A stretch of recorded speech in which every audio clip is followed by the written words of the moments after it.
Hello, and a very warm welcome to your autumn newsletter. This is our November newsletter, our Samhain newsletter, because we are going into the Celtic New Year. And I'm going to read it to you in case you are very busy and like to do two jobs in one and listen rather than read. Well, I don't know, perhaps you do something else. The client that had this brilliant idea said that she was washing up. She puts it on while she does the washing up, and that's great. But perhaps as it is the time of autumn, and we're going to be talking a lot about nurture and rest as we go into the dark half of the year, perhaps you might even find time to rest as you listen. Wouldn't that be an amazing thing? So welcome, sit back and enjoy the autumn newsletter while I read you the blogs. So anyone with a keen ear will notice that I have a cold. So I do apologise for that. And hilariously, the first blog is called Time to Care for Our Lungs, Breathing, Boundaries and the Beauty of Letting Go. So it is time to care for our lungs. We're well into autumn now and transitioning into winter. And in Chinese medicine, one of the great medicinal systems of the world, it's the lung season. Really important that we nurture our lungs. So I have been focusing on my lungs the last couple of days as they are under quite a lot of pressure. Somebody in the family came home with an absolutely rotten cold, which of course is completely unavoidable.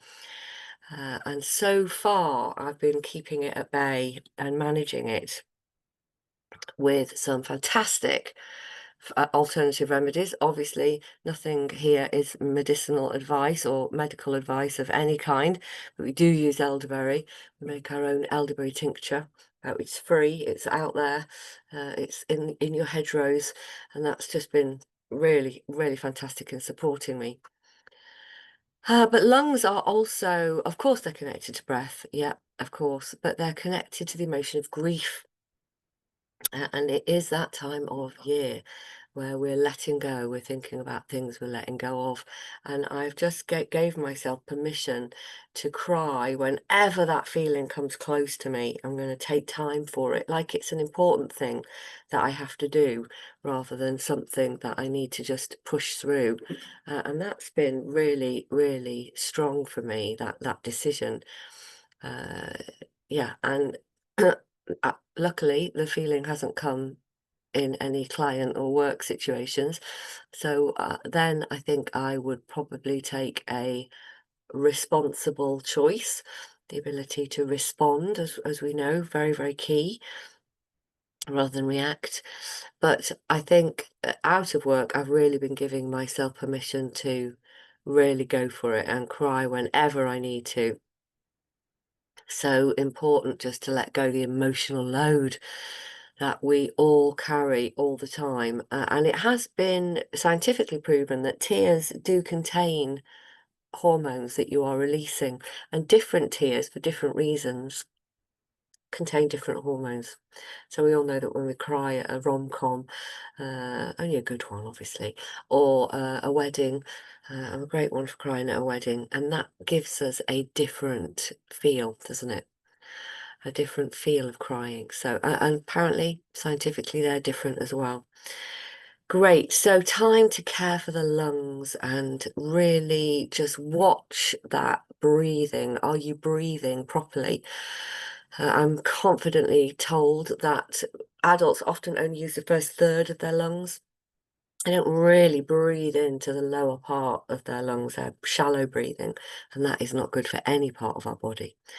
So take a bit of time right now as you're listening to do some deep breath work, which just means breathing deeply, of course. There's so much breath work.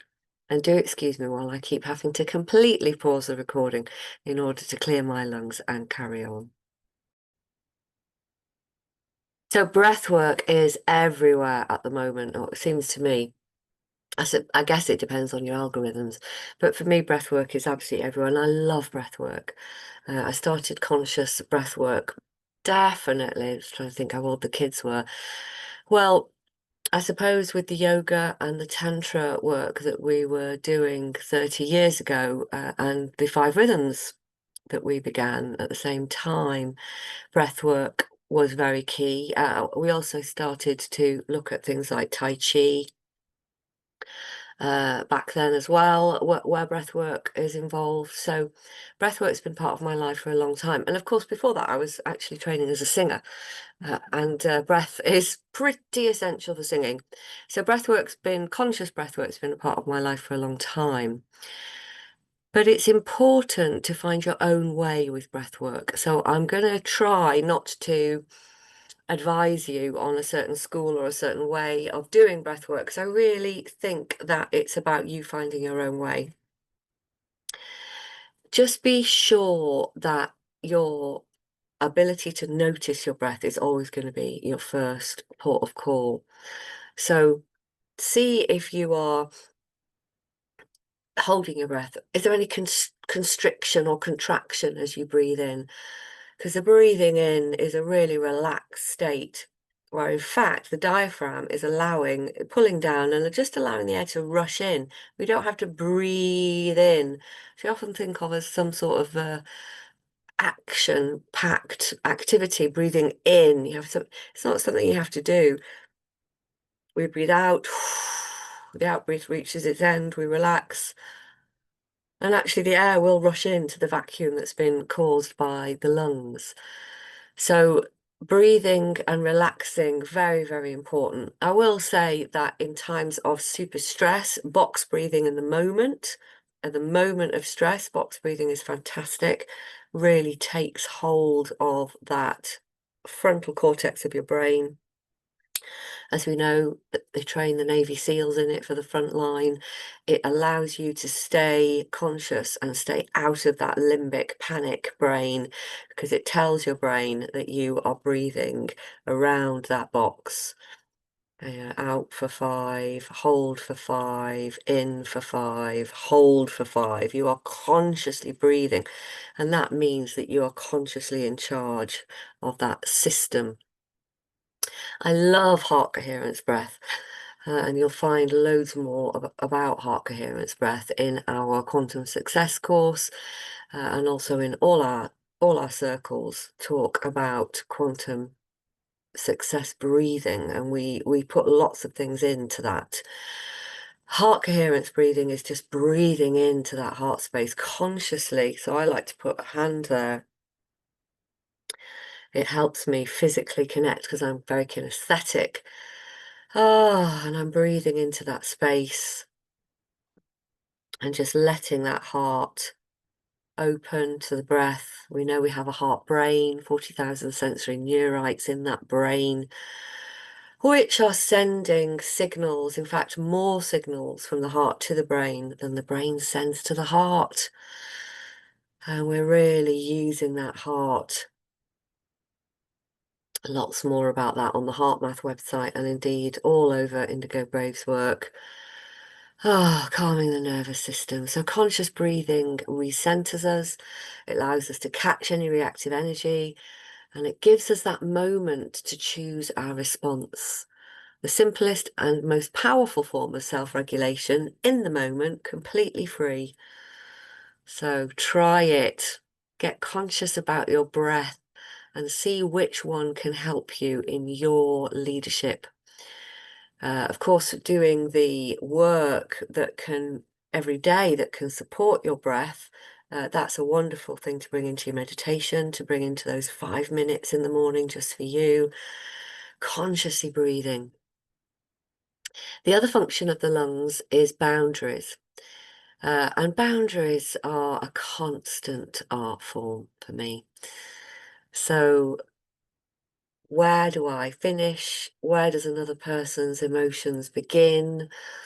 What do I need to do for myself? Where can I feel my boundaries? And at this time of year, I can easily get pulled out into over-helping, getting over-concerned about other people's stuff, just not being more concerned about the other person than I am about myself. It's a lifelong pattern, I'm sure. It's got lots of gifts in it, but it does contain the old issue of not being in my own business, as Byron Katie would say, but being in somebody else's business. And that is a lack of boundaries. So often at this time of year, I like to feel myself with what we did you are you as old as me? Do you remember the Ready Breck glow? There was those the terrible pudding, breakfast, by the way. It should be a pudding. Very Freudian slip there. It should definitely be a pudding. I do not assign carbs as being a great breakfast, I'm afraid. Certainly is not for my system. And definitely not ready bread, which is not even as good as proper old oats. So not for food, but for a visual image of that great, um, you see, I can't even find the words for it. It's like an energy blanket, but it's not a blanket which is like, oh, snuggle down. It's a dynamic glow of a feeling outside of yourself. And when we started Tai Chi, lo and behold, that is a real thing. You know, that energetic field. It's a field just outside your skin. I'm doing your sound effects now. Of glow. And that's not to get too much into the technicalities of Chinese medicine, but that is a really defensive, beautiful energy field which stops the pathogens getting in. And it's a boundary. It's slightly beyond your skin and it's a boundary. So perhaps feel that when you go out, envisage that. It's a very healthy boundary. Yeah, and the fine tuning of empathy is a wonderful thing, but when we feel overwhelmed, it's harder to hold this energetic force field around us, and things can get in. The world can get in, and oh gosh, isn't there a lot that could get in at the moment? There is just so much happening in the daily news and daily information and daily events coming through. Yeah. So strong boundaries don't separate us from other people. Strong boundaries aren't like hermiting, shut the world out. Strong boundaries are dynamic, they're protective, and they mean that I can be with the other person fully in their grief, be with the other person's situation, whatever that might be with whatever emotion is happening for the other person, and still stay with myself as well. Great. And our lungs do need good oxygen at this time of year, and that does mean getting outside. So if you get a bit of sunshine like we've got today, perfect time to get out in the middle of the day when it is less damp and the lungs aren't suffering from that damp air. And if it is damp, you can use those fabulous scarf type things that can pull over your face. It's that wonderful phrase said by Billy Wainwright, said by Alan Wainwright and popularized by Billy Connolly. There's no such thing as bad weather, only inappropriate clothing. So I've got my cashmere vest out at this time of year. It's the time to get that back out. I'm a big fan of a merino wool inner layer. Oh, I love those protective layers that keep you warm, but don't give up going out. Just get better clothing, and then you can be connected in to nature. So as we said, grief is the emotion of lungs, and it is a misunderstood emotion. It's not only about mourning and loss, it's also acknowledging things that didn't happen, perhaps. You are grieving what could have been. You are grieving things that never were. And grieving things that have ended, that you may have been very happy about, but they're finished, they're closing. And endings are complicated. But every ending carries the element of grief and the element of a new beginning. Even projects and things at work need to be grieved, although it's not an emotion that we allow into work. Things that you've been working on, particularly things that you've been dedicating yourself to, are done. And grief will be there. It doesn't have to be a soul-crushing, back-breaking loss, although sadly it can be. But sometimes it's just a feeling of what I used to call the after-show blues. So I love performing. I love creating shows. As many of you know, I was an actor. I probably could argue still am in some ways. And wow, creating a piece of theatre together with another group of people is a truly inspirational thing to do. It's very powerful, very connecting, connecting to self, connecting to spirit, connecting to other people. It's a really powerful thing. And we used to get after show blues. Sometimes you were really, really, really happy that the show had ended, but you still had after show blues. So yeah, I'm a great believer in, if you struggle with completer finishing, as I do, and as some people around me do, if you're not a completer finisher, what I discovered about me is I am resisting finishing because I don't want to hit the grief. And I don't want to face into the fact that it is done.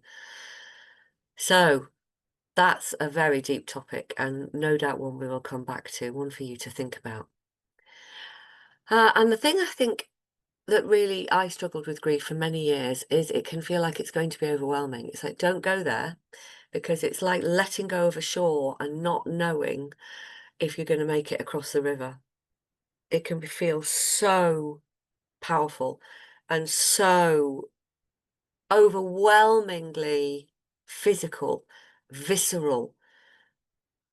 It's sometimes very hard to do. So I don't recommend you facing into big griefs alone. I think grieving is often a community activity anyway, not always, but grief is something we do together. And I would recommend, if you're touching into grieving and think, yeah, there are some things I haven't grieved. There is some grief rituals I need to do. Get a trusted friend, get a coach, a trusted companion, somebody who you feel won't pick up your grief for you, will be with your grief to allow you to touch into the edges of it. Beautiful, beautiful, beautiful grief rituals. Such a strong way of transforming energy that is sitting within us, sometimes in our lungs, and transforming it into energy that we can move, energy that we can use. Journaling about grief, watching the trees as they let go of their leaves and they float in leaf snow. Beautiful. Great, and do remember to embrace the elements at this time of year. We need our walking. Now, cold swimming, the cold generally, getting out in the cold, I am a big fan of, but be careful. Be careful with your health. So I haven't been cold swimming lately because I know that this cold is trying to get a hold and I don't want it to do that. So it's watching your wellness, but not just hiding inside, because that's not going to help. So letting go with grace at this time of year. Letting go is not because you can't cope.